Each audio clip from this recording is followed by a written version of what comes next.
All right, here we go. We have basketball legend Rafer Alston, aka Skip to My Lou, the first player to go from Streetball to the NBA. Welcome to VladTV. Thank you, man. Thanks for having me.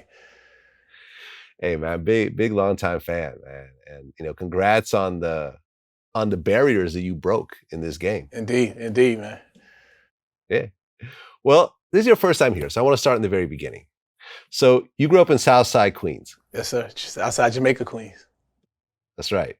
Southside Jamaica Queens. Yeah, you got to put that in there. All the Queens, all New York City, you got to know Southside Jamaica Queens. Okay.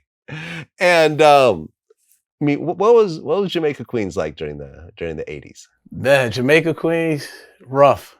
The height of the crack epidemic.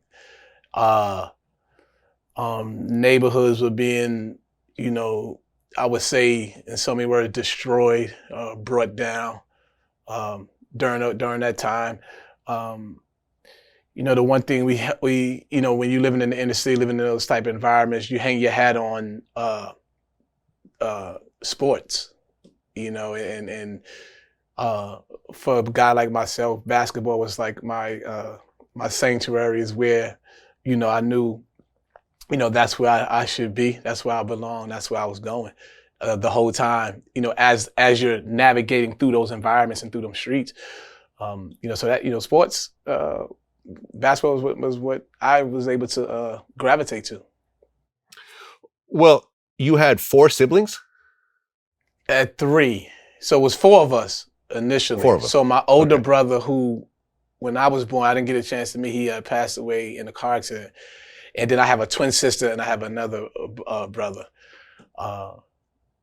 So it was 3. So it was 3 of us my whole lifetime growing up. It was my sister, my twin sister, and my brother, who's older than me by a year and a half. Okay, and your mom was a nurse. Yep. My mother was the RN most of my life.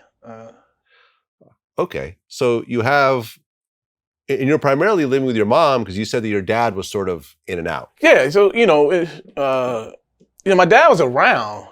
I want to say up until I was 10 years old, and that's when 11, and we had moved to a different side of town. We actually moved from one side of Jamaica Queens to another. We moved from one rough area to a rougher and tougher area. It was around that time that I started seeing my dad not really being there on a consistent basis. Sometimes months I can go without seeing him. But you grow up in them neighborhoods and environments, and you're forced to face reality, and you're forced to understand circumstances and situations at an early age, and you come to grips with them. You come to respect it. Well, you had mentioned that your dad had some drug problems. Indeed. Okay, so he got caught up in that 80s crack epidemic, basically. But to my dad's defense, to everyone else's defense out there that was dealing with all that, going through drug addiction, with that, it could have happened before that. You know what I'm saying? Because I'm born in 1976, so it could have happened before that. My dad also went to the Navy. You know what I'm saying? So I don't know when it actually started. I know when your eyes and mind is open to it, and you finally come to grips with what life really is for an individual, you understand at that point. I mean, how rough was that? You're a kid, and your father, who you look up to more than anyone else, you start realizing he's having issues. He's disappearing for months at a time, and your mom is struggling, working 2 jobs to try to support that many kids. Right. What were you going through? So it's rough. It's rough.